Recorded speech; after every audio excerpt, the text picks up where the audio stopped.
Donc, nous sommes dans Apocalypse 17. Donc, comme nous allons lire jusqu'au verset 22, et nous allons apprendre d'autres passages au chapitre 22, j'aimerais que quelqu'un fasse la lecture avec moi pour qu'on aille pas à pas, pour que ces choses soient comprises. À partir du verset 3, du premier verset, 17, premier verset.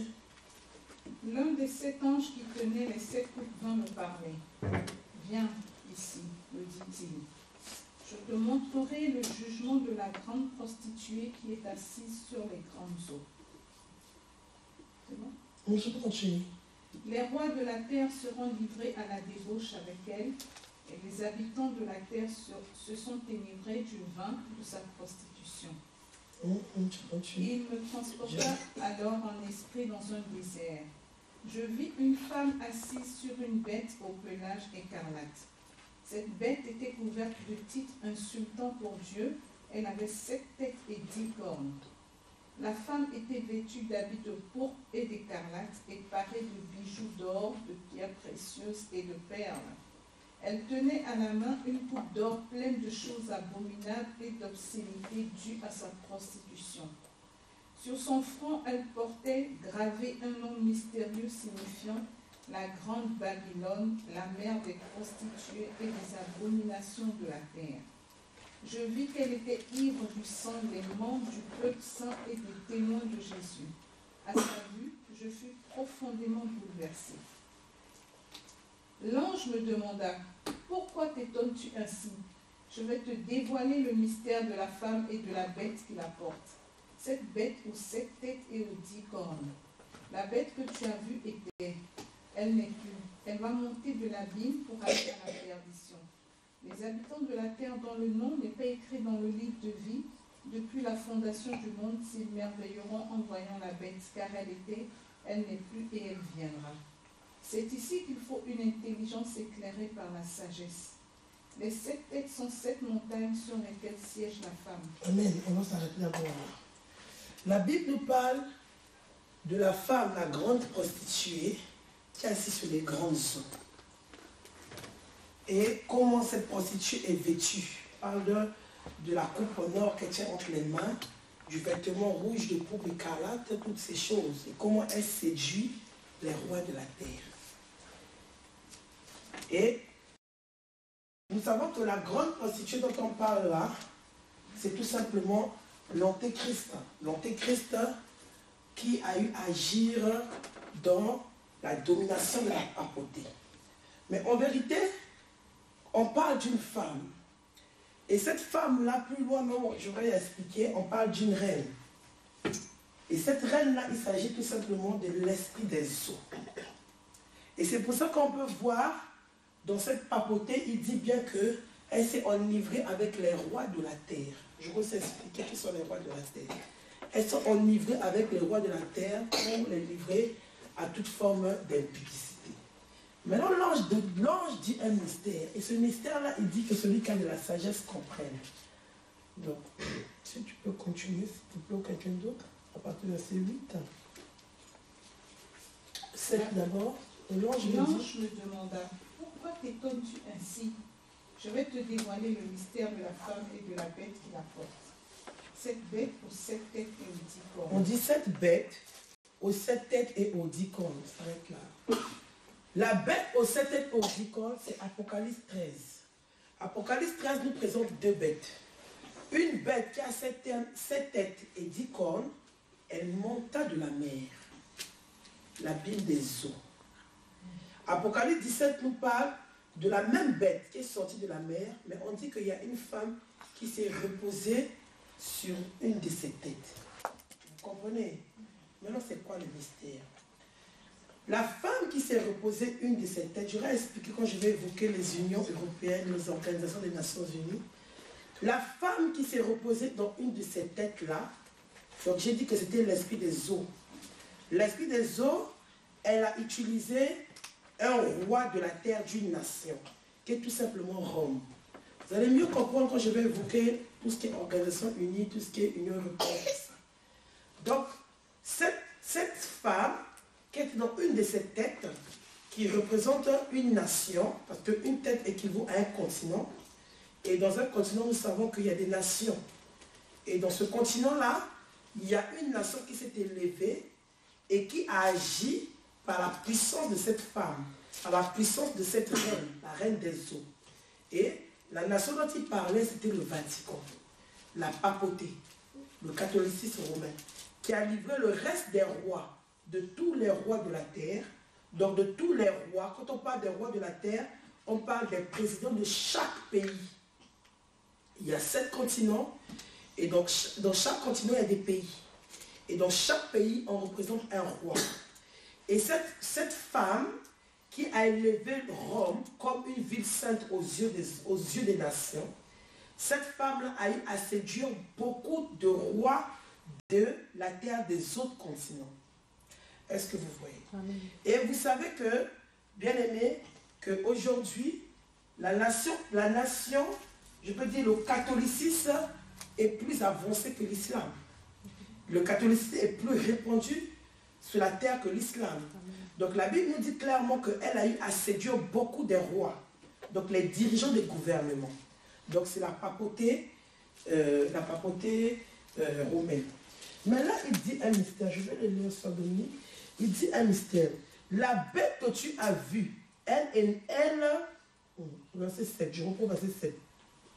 Et l'ange me dit, pourquoi t'étonnes-tu? Je te dirai le mystère de la femme et de la bête qui a les 7 têtes et les 10 cornes. Donc c'est ce mystère-là que je vous ai expliqué.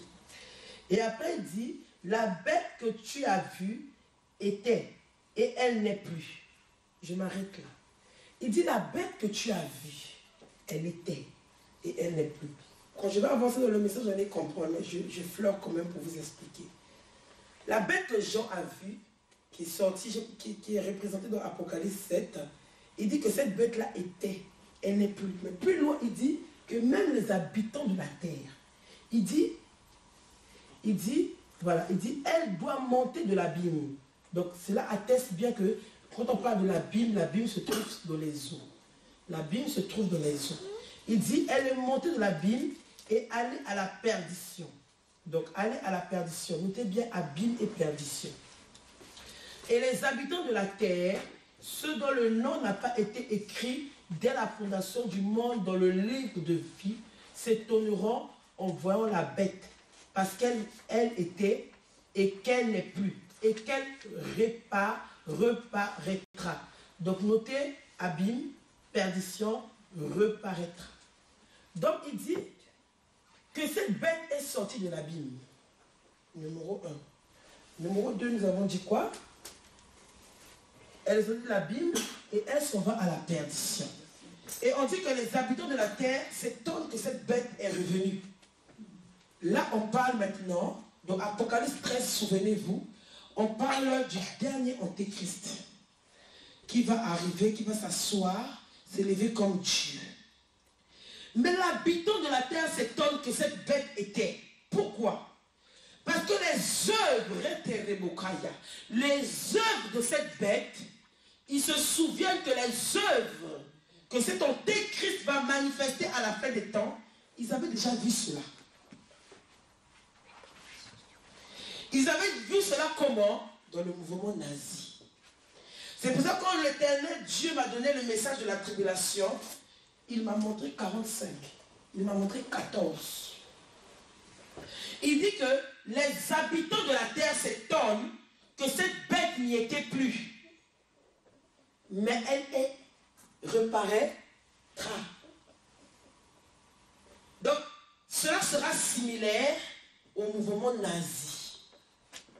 Nous allons continuer, j'expliquerai mieux, plus approfondi après. Il dit, au verset 9, c'est ici l'intelligence qui a de la sagesse. Les 7 têtes sont 7 montagnes. Donc, quand on parle des montagnes, on parle des puissances. Quand on parle des puissances, on parle des continents. Quand on parle des continents aussi, on parle des autorités. Il dit, nous savons qu'il y a 7 continents dans le monde.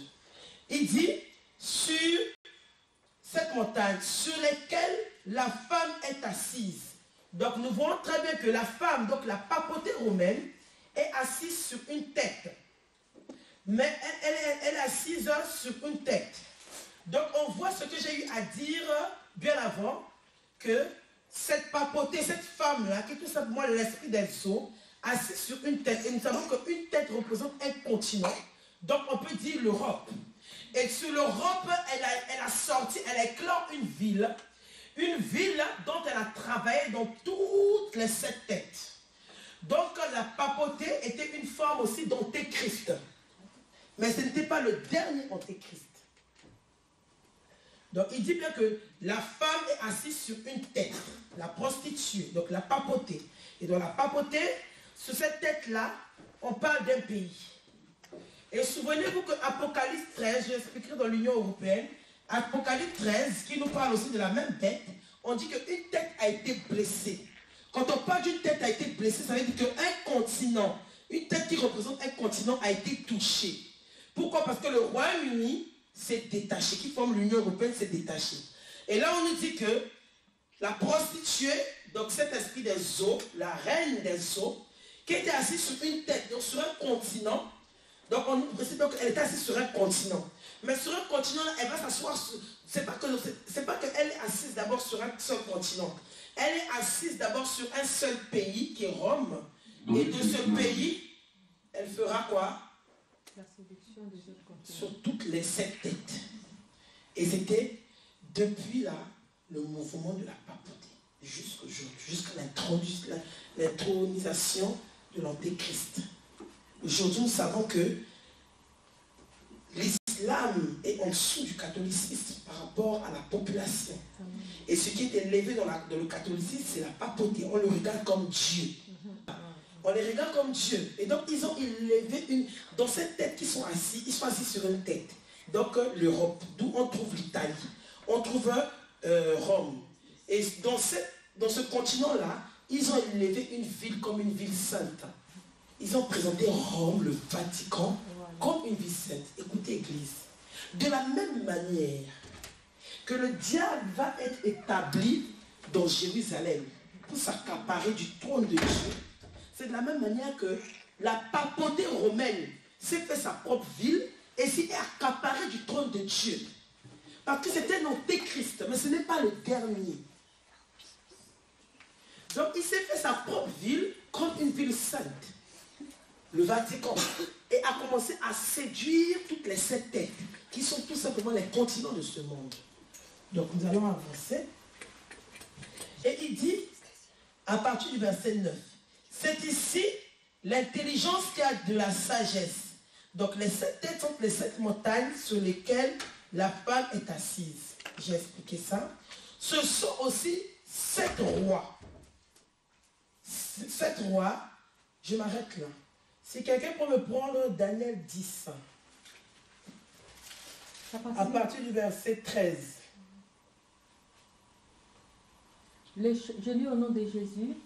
Les chefs du royaume des Perses m'ont résisté 21 jours, mais voici Michael, l'un des principaux chefs, est venu à mon secours et je suis demeuré là auprès des rois des Perses.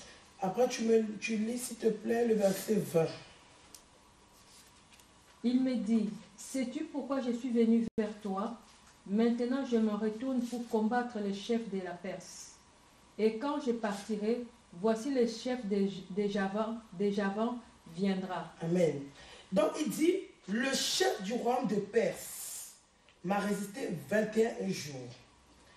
Et à partir à la fin du verset, il dit, il m'a resté 21 jours. Mais voici Michael, l'un des principaux chefs, est venu à mon secours et je suis demeuré roi de Perse. Donc il parle du chef du royaume et il parle des rois de Perse. Et au verset 20, il parle du chef de la Perse. Nous retournons dans l'Apocalypse. Ici, il nous est dit, à partir du verset 9, donc j'étais en bas, il parle de 7 têtes qui représentent 7 montagnes. Donc j'ai expliqué ces 7 nations et 7 continents, dont une tête. La femme s'est assise sur une seule tête et dans cette tête, elle s'est trouvée une nation qui est Rome, dont elle est élevée comme ville sainte. Et elle a pollué les autres 7 têtes. Et l'ange dit aussi quelque chose ici. Il dit, Ces têtes-là aussi représentent 7 rois. Qui sont ces rois? Pourquoi j'ai pris le verset de Daniel? La Bible nous dit le chef du royaume des Perses. Et la Bible nous dit les rois des Perses.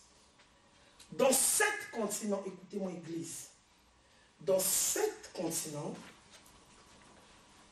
il y a des pays. Chaque pays a un roi. Le roi de cette nation, c'est Emmanuel Macron. Mais chaque pays dans les 7 continents a un roi qui sont les présidents. Mais au-dessus des présidents, il y a une autorité. Une autorité qui contrôle la puissance d'une tête. Écoutez, église. Je suis pas dans la distraction parce que le livre d'Apocalypse, il faut l'entendre. J'ai dit que c'est vraiment le salut. Depuis ce matin, nous ne sommes que dans le salut. Dans 7 continents, il y a des pays. Il a dit que, l'ange dit que 7 têtes représentent 7 continents. Donc une tête, il y a la prostituée qui est assise sur une tête et qui a pollué une nation pour lui faire ville sainte qui est Rome, pour polluer les autres têtes. Mais il dit aussi que les 7 têtes représentent les rois de la terre. Et ces rois, nous savons que dans un continent, il y a des pays. Donc dans les 7 continents, il y a des pays. Le monde a ses pays et ses propres présidents. Et dans chaque pays, il y a un roi. Et ce roi-ci, par exemple, la nation française a un roi, c'est Emmanuel Macron. Mais Emmanuel Macron agit sur une autorité. Une autorité qui ne contrôle pas un pays, mais une autorité qui contrôle une union. C'est pour ça que dans chaque continent, il y a ce qu'on appelle l'Union européenne, l'Union africaine, l'Union, j'ai même noté ça, l'Union européenne, l'ONU, l'Union nationale, Organisation des Nations Unies, UIA, l'Union africaine, et l'autre c'est ANAC, donc j'ai écrit Association des Nations de l'Asie Sud-Ouest. Donc nous avons, je me suis arrêté à 5 organisations parce qu'on va voir la suite, vous allez comprendre pourquoi j'ai dit 5 organisations. Donc il dit, dans chaque continent, il y a une autorité qui agit sur l'ensemble des pays. Je prends l'Union européenne. L'Union européenne a des pays. Et dans chaque pays, il y a des présidents. Mais au-dessus de l'Union européenne, il y a un roi. C'est pour ça que Daniel a bien précisé le chef des Perses et le chef du royaume des Perses. Et il a précisé les rois des Perses. Parce que chaque continent est un royaume. Je vais expliquer l'organisation du royaume du diable. Chaque continent que le diable a établi sur la terre est un royaume. Donc nous sommes toujours dans le royaume. Et dans chaque continent, il a mis un antéchrist qui gouverne chaque pays par ses rois. Et cet antéchrist-là, c'est tout simplement le diable lui-même. Donc la bête. Mais la Bible nous dit que lorsque, donc les 7 têtes, Seigneur, que ce rouleau revienne au nom de Jésus.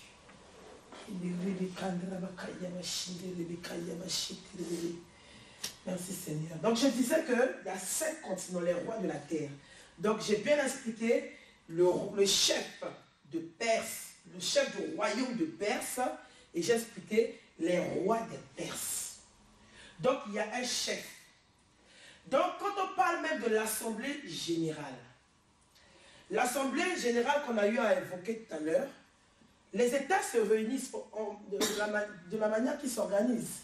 Quand on dit que l'ONU s'est réunie pour prendre des lois, les lois là ne viennent pas des présidents. Les lois là viennent de l'antéchrist, la bête, qui agissent dans ces rois établis. Parce que nous sommes dans ce royaume, le royaume du diable. Le royaume du diable s'organise par des continents.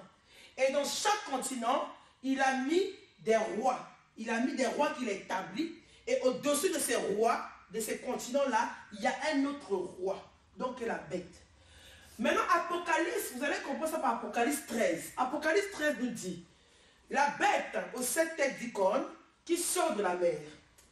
Et il y a une bête qui sort aussi de la terre, donc 2 bêtes. Mais la deuxième bête est à l'image du dragon. Donc on sait que c'est le diable parce qu'elle a 2 têtes, elle a 2 cornes. Et la Bible précise que c'est le dragon. Mais on dit que cette bête-là, dont le pouvoir lui a été donné de vaincre les saints, va agir avec l'autorité et la puissance du dragon. Donc cela veut dire quoi?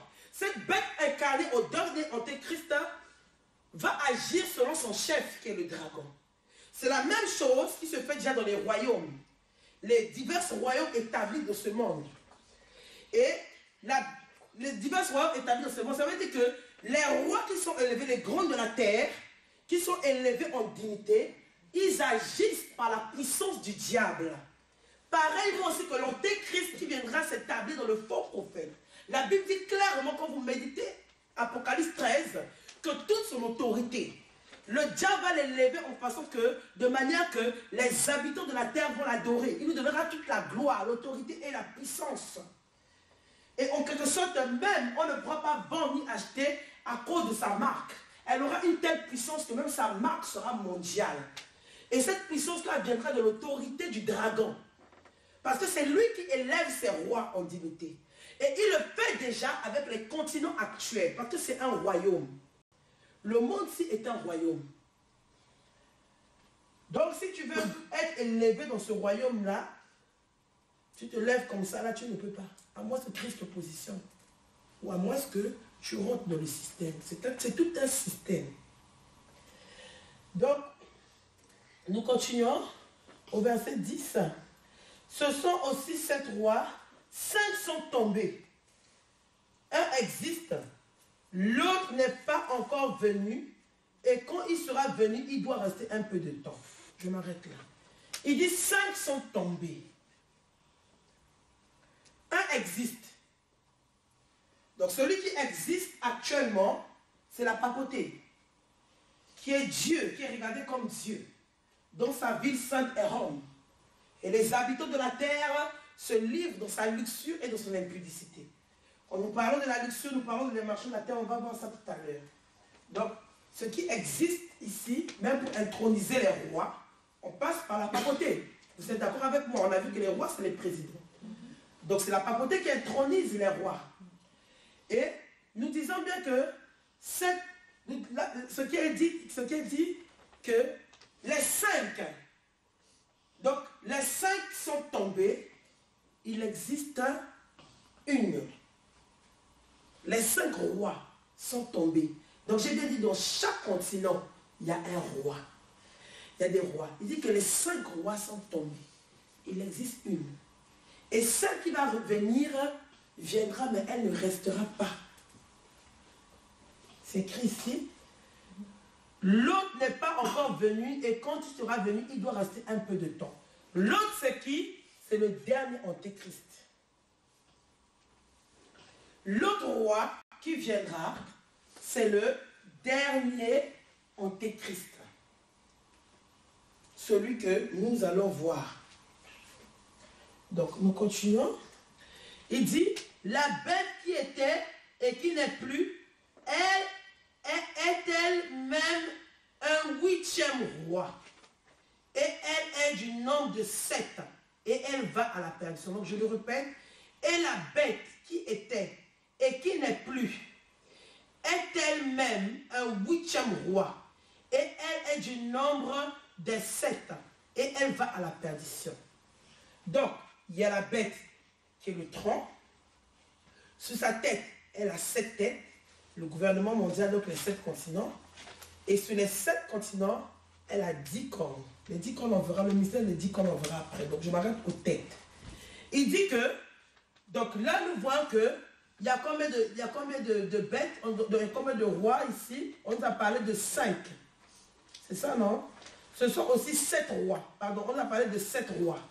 Est-ce que vous voyez? On dit bien que 5 sont tombés. Donc, il en reste 2.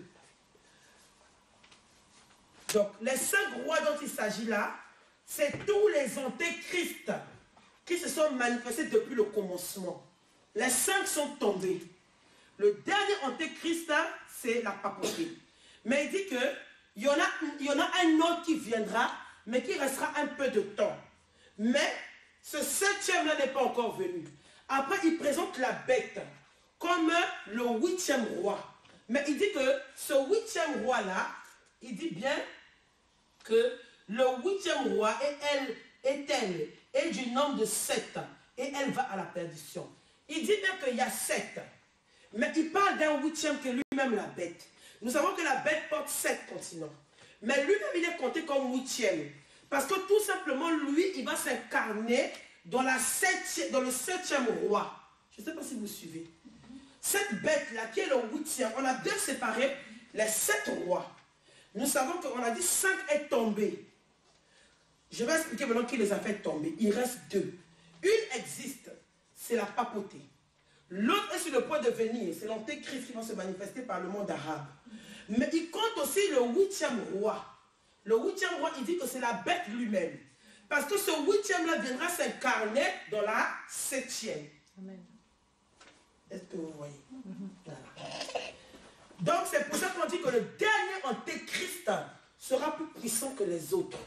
Parce que lui, il sera incarné par la bête lui-même. Donc le diable. Les autres aussi, c'était le diable. Mais là, ça sera une puissance encore élevée par rapport à ceux qui étaient manifestés autrefois. Voilà. Maintenant, pour les 10 cornes, il dit maintenant, les 10 sont 10 rois, qui n'ont pas encore reçu de royaume, mais qui reçoivent autorité comme roi pendant 1 heure avec la bête. Nous prenons maintenant Genèse. Nous arrêtons là et nous allons prendre le livre de Genèse 18.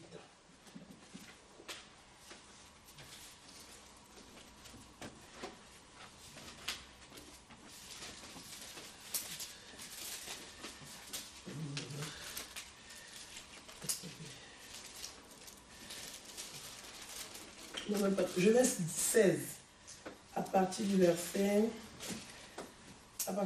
12, si quelqu'un peut le lire. Verset 12, Genèse 16. Ton fils sera comme un âne sauvage, lui, il s'opposera à tous, et tous s'opposeront à lui. Mais il assurera sa place en face de tous ses semblables. Dans ma version, on dit, il sera comme un âne sauvage. Sa main sera contre tous, et la main de tous sera contre lui, et il habitera en face de tous ses frères. Maintenant, si quelqu'un peut prendre Genèse 16, à partir du verset 20. C'est la page d'avant. Genèse combien? 16, 20. Non, il n'y a pas. Oh, 17, 20, pardon.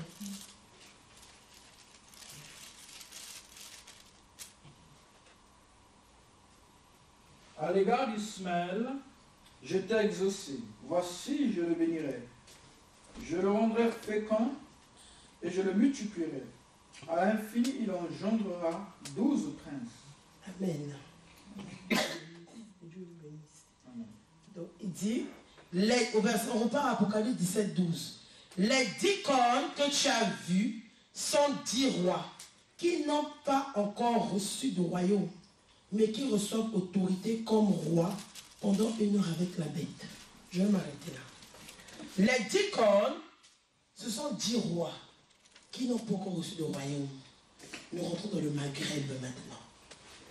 Donc, la prophétie qui a été donnée à Agar, Ismaël va élever quoi? Des princes. Ils sont au nombre de 12. Et ces 12-là, ils forment la nation du Moyen-Orient. Et nous savons qu'en Orient, nous parlons d'Israël aussi, qui est une nation qui a été bâtie sur les 12 tribus d'Israël. Est-ce que vous voyez? Et on dit que là, Ismaël, on les présente d'abord comme les princes. Mais dans Apocalypse, on dit qu'il y a 10 rois qui viendra avec le dernier antéchrist, mais qu'on n'a pas encore donné de royaume.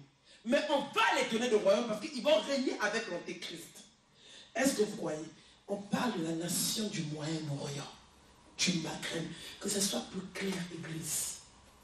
Est-ce que vous voyez? Maintenant, je m'arrête là pour entrer dans l'évangile. On va continuer. La venue de Christ, je vous ai dit qu'on peut faire même 3 jours par rapport à tout ce qui m'a été donné. La venue de Christ sur la terre était venue introduire un royaume spirituel. Est-ce que vous comprenez? Ce royaume spirituel-là, c'est l'Église. La Bible nous dit que 5 têtes, 5 rois ont été tombés, ont été tombés, donc ont été terrassés. Mais qu'est-ce qui a terrassé ces royaumes? Les 7 têtes représentent des continents, donc ça représente des royaumes. Et dans chaque royaume, j'ai bien dit, il y a des rois et il y a un chef, qui est un antéchrist, et qui a eu à régner. Et là, on nous dit que les 5 têtes, Église, écoute, les 5 têtes, ce sont les antéchrists qu'il y a eu depuis le commencement. Mais on dit que ces 5 têtes-là, ces 5 rois plutôt, ont été terrassés. Qui est-ce qui a terrassé ces 5 têtes? C'est l'Église.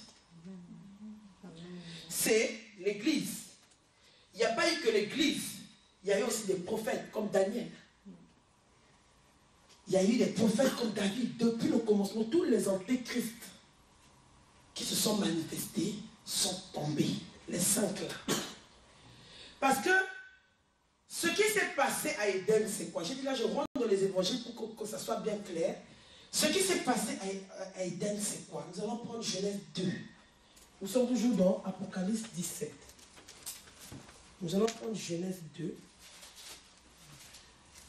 Si quelqu'un peut le lire.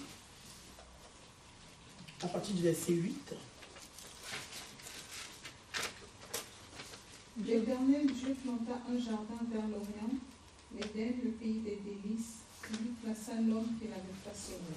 Donc, Amen. On s'arrête d'abord là. Il dit, l'Éternel Dieu planta un jardin en Éden à côté de l'Orient. Bien aimé, Éden était sur la terre. En Orient, donc à côté de sa ville sainte Jérusalem. Qu'est-ce qui s'est passé? Tu peux continuer, ma soeur?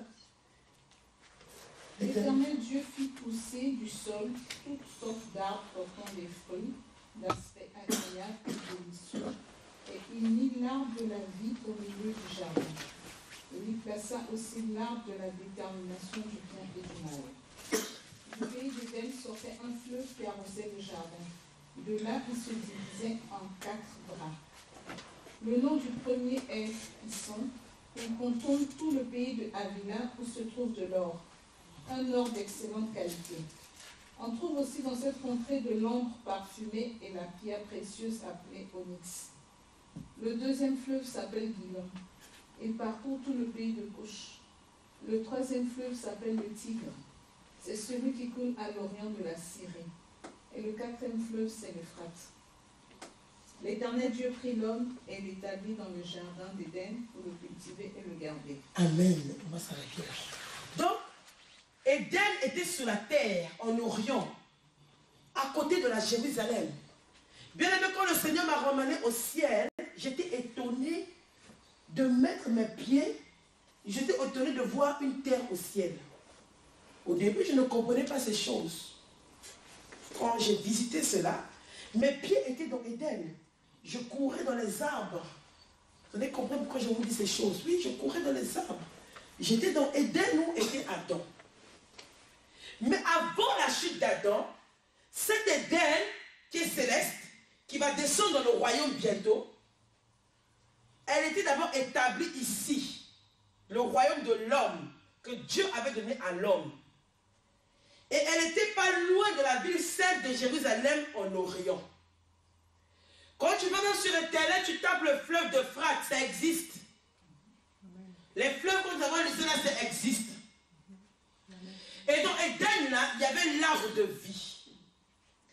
Et nous allons voir aussi pourquoi cette même arbre de vie va être donnée aux nations, plus tard dans l'Apocalypse. Donc, il y avait cet arbre de vie et l'arbre du bien et la connaissance du mal. Donc, quand le diable a séduit Adam par la désobéissance, il a pris les clés du royaume. Et quand il a pris les clés du royaume, le diable, maintenant dans sa fonctionnalité, jusqu'à ce jour, a établi le monde que vous voyez, les gouvernements depuis les temps des royaumes des Perses, les royaumes il a toujours travaillé jusqu'à aujourd'hui pareil. Il établit son royaume. Depuis la nuit des temps de Adam jusqu'à aujourd'hui, il a toujours fonctionné comme je vous ai expliqué dans Apocalypse 17. Je ne connais pas tous les royaumes qu'il y a eu depuis Adam. Mais ce que je sais, c'est que dans chaque pays, chaque nation, il y a des autorités. Autrefois, c'était des rois. Mais ces rois-là ont des chefs. Et ces chefs-là gouvernent plusieurs pays. Et ces chefs-là, c'est tout simplement la bête. Maintenant, ici, on nous dit qu'à la fin des temps, il y a 10 corps qui représentent 10 rois, mais qui n'ont pas encore de royaume. Parce que le diable s'est réservé, à la fin des temps, de rétablir un nouveau royaume. Bien, le royaume qu'il a établi depuis Adam est un royaume superficiel. Écoute maintenant la révélation. Le royaume qu'il a établi depuis Adam est un royaume superficiel. Parce que ce royaume a été vaincu par l'Église. C'est pour ça qu'Apocalypse 17, que les 5 têtes, les 5 rois, pardon, sont tombés. Les 5 antéchrists qui sont venus sont tombés. Sauf la papauté. Parce que la Bible nous présente la papauté qu'elle a été ivre du sang des saints. Elle a eu à décapiter l'Église. Et jusqu'à aujourd'hui, elle est établie. Donc le seul roi qui reste, le seul roi qui est incarné dans la bête, l'antéchrist, c'est la papauté. Jusqu'à aujourd'hui, Église du Seigneur Jésus-Christ. Mais le diable, il les limite. Vraiment, je vous dis, écoutez, le diable est vraiment, ce qui sera dit, il est vraiment l'imitateur du Seigneur Jésus-Christ. Notre Seigneur a ramené un royaume spirituel avant d'établir le véritable. Le diable, comme il était chérubin avant au ciel, il a d'abord ramené aussi un royaume superficiel. Avant d'établir son dernier royaume, qui est l'antéchrist, qui viendra vaincre les saints. Écoutez. Qui est l'antéchrist, le dernier antéchrist qui viendra vaincre les saints. Comme le premier royaume actuel est vaincu par l'autorité de l'Église, maintenant il a plu au Seigneur Jésus-Christ de donner maintenant l'autorité au diable de vaincre les saints dans la tribulation qui va venir pour accomplir les Écritures. Pourquoi? Parce qu'il faut que notre royaume qui est spirituel soit débarrassé pour que le nouvel ère, le véritable royaume sera manifeste, Christ roi des rois et nous allons régner comme roi sacrificateur. Je veux rentrer dans les détails partie par vous allez comprendre pourquoi. Pourquoi Dieu donne l'autorité au dernier Christ de nous vaincre. Le royaume là va disparaître. Dans le programme du diable, ce royaume doit disparaître pour qu'il intronise son nouveau royaume. Donc, l'état du Maghreb avec son antéchrist. Qui sont autrefois déjà dans Ismaël des princes. Et ils seront établis des rois parce qu'on va leur donner un royaume. Notre Seigneur, dans son plan merveilleux, est venu donner un royaume d'abord spirituel avec la chair corrompue. Mais ce royaume est intérieur. Mais il a plu à l'Éternel que l'Église puisse vaincre le royaume maintenant du diable. Donc les 5 rois qui ont été brisés. Maintenant, le diable a présenté son dernier royaume, qui est le gouvernement mondial avec son antéchrist. Mais il a plu à l'Éternel que le royaume qu'il a instauré par la venue de Christ, spirituellement l'Église, soit vaincu. Pour venir introniser le royaume de la Jérusalem, le corps physique incorruptible, qui va régner avec Christ sur la terre. C'est écrit bibliquement. Amen. Et nous allons parler de ces choses.